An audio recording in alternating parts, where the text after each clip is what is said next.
Hey there, and welcome to a deep dive crafted just for you into those catchy tunes we all know too well. Those earworms that just take up free rent in your head. Today, we'll uncover why some songs have that superpower to get stuck on repeat. Yeah, it's a question that's puzzled scientists and music lovers alike for ages. What is that special sauce that makes a song sticky?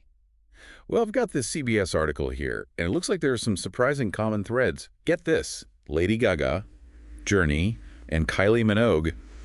Earworm royalty, apparently. Uh, At least according to this research. Interesting. There's actually a scientific term for this phenomenon, involuntary musical imagery, or INMI. INMI catchy. But what is that exactly? Basically, it's when a song just pops into your head. You're not even trying to think about it. Spontaneous musical thoughts, you could say. Spontaneous, sure, but the article suggests it's not totally random, right? Like repetition plays a big part. Right, you think about songs you've heard a million times, those are often the ones. The notes that get stuck, exactly. So this article says fast tempo, simple melody, and unusual intervals are all factors. Makes sense. Repetition breeds familiarity, and that seems to be key to earworm formation. It's like our brains latch onto those repeated patterns, those little hooks in the music. Like Deep Purple's Smoke on the Water. That riff is burned into our collective memory. Oh, absolutely. Or Lady Gaga's Bad Romance, that chorus. Forget about it. Exactly. But it's not just straight-up repetition. This article also says unexpected stuff, unusual intervals. Those make a song stickier, too. Or brings, like, novelty. Things that stand out. Familiarity, A&D, surprise, a winning combo. Yeah. But why do our brains latch on in the first place? What's going on up there? Well, this How Stuff Works article dives into the nitty-gritty, the neurology of earworms. Okay, so are we talking like musical parasites here? Not literally, of course, but... Not literally parasites, but the analogy kind of works. When we hear music, it activates the auditory cortex. Right. And that part of the brain, it's not just passively listening, it's trying to make sense of the sounds, find those patterns. So when we hear a catchy melody, it's trying to fill in the gaps, even when the music stopped. Exactly. Like our brains have this cognitive itch to complete things. We crave that closure, a clear beginning, middle, end. Which earworms never quite give us because our brain hits replay, I knew it. And those melodic ups and downs we talked about, those probably play into this too. Absolutely. Our brains love those simple, predictable patterns. Like, think about Twinkle, Twinkle, Little Star. Oh, God, don't. It's a simple melody, one of the first many of us hear. Maybe it's no coincidence that it's also a common earworm. You're saying earworms might tap into early musical memories? It's possible. Those melodies become almost subconscious foundations for what we find catchy later on. Wow. So not just repetition, not just novelty, but these deep-seated musical building blocks from childhood.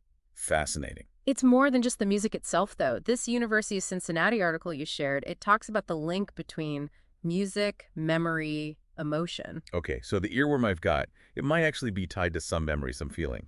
That's kind of wild. Right. A certain song, it might get lodged in there because it's connected to a happy memory, a sad event, even just like a stressful time in your life.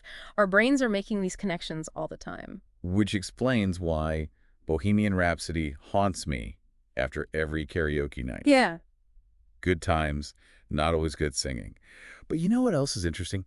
How advertisers use this stuff. Oh, yeah. This How Stuff Works article, it mentions jingles. Yeah. Like they're tapping into this earworm power on purpose. Absolutely. Think about that baby back ribs jingle from Chili's. Oh, God, don't. It's like the textbook example. Simple, repetitive, and now you're craving barbecue. Evil geniuses. But it works. Makes you wonder, have you noticed if your earworms change when you're stressed, tired, any of that? Now that you mention it, Yeah.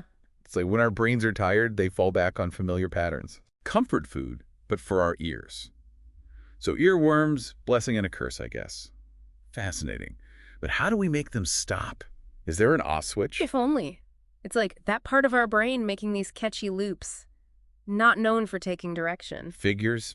But there's got to be something. Lay it on me. I need to silence the Baby Shark symphony in my head. Okay, so both these articles have some ideas. Think of them like experiments. Some people listening to a different song helps. Change the channel, get a new song stuck instead. Exactly. Others doing something else that really makes you focus, that can work too. So, blast my playlist or get lost in a good book. What about chewing gum? I've heard that. Yeah, that's a popular one. Might engage different parts of the brain, interrupt the loop. There's actually some research on it. Okay, gum. Got it. This CBS article, It mentions a study where people imagine their earworm as like a creature to squash. Strange, but visualization is powerful if picturing yourself squashing a musical bug does the trick. Hey, I'm not judging. Worth a shot, right? Though sometimes it feels like they just won't quit, like they've got a mind of their own. Oh, they definitely have a way of popping up at the worst times. Sometimes the best thing might just be to let it ride. It'll fade eventually. Easier said than done, especially when it's a bad one. But I get it. It's like trying to think about something. Exactly. It's just our brains doing what they do, finding those patterns, even when they're musical.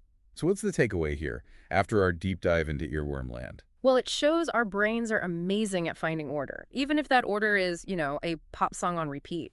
The ultimate pattern seekers, always trying to make sense of things, even if it drives us crazy. There's a beauty in that, don't you think? Absolutely. And don't forget what it says about music's power. Earworms, annoying as they can be, they show how deeply music gets in there, brings back memories, shapes experiences. Little musical ambassadors setting up camp in our brains, for better or worse. Right, and the point is, our brains are always working, even when we don't realize it. Making sense of the world, one song at a time. So before we get another earworm stuck in our heads, I'll leave you with this. If our brains are wired to fill in the gaps, find those patterns, maybe we can use that. Could we use earworms to learn new things, spark our creativity? Just something to think about next time you're humming along to a tune you can't quite place. Until then, happy listening, and may your earworms be ever in your favor.